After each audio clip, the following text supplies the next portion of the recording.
দেখতে পাচ্ছি আমি কটা জিনিস পরে নিয়েছি, একটা দুটো তিনটে চারটে জিনিস পরে নিয়েছি, ঠিক আছে। তো এত আমাদের এদিকে ঠান্ডার এত দৃশ্য খারাপ দেখবা তোমরা, কুয়াশা, ঠিক আছে। তার জন্য আমি প্রথমে কানটাও ঢেকে নিই, মাথাটাও ঢেকে নিই ফেটিটা দিয়ে, ঠিক আছে।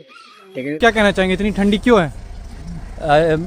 अब्बा जो थे हमारे वो फ्रिज खोल के चले गए थे तो ठंडी बढ़ गई। मारो मुझे, मारो मारो मुझे, मारो मारो। ও মাথাটাও ঢেকে নিয়েছি, ঠিক আছে। তো ঠান্ডা লাগছিল খুব, তো এখন বেড়াবো, ঠিক আছে। আমার গাড়িটা দেখতেই পাবে তোমরা, ভিজে চুবু হয়ে গেছে। বাড়ির পাশে ভাই এলাকাটা দেখো, কিছু দেখা যাচ্ছে না ভাই, পুরো সাদা। भगवान দেখতে পাচ্ছ কি অবস্থা, ঠিক আছে।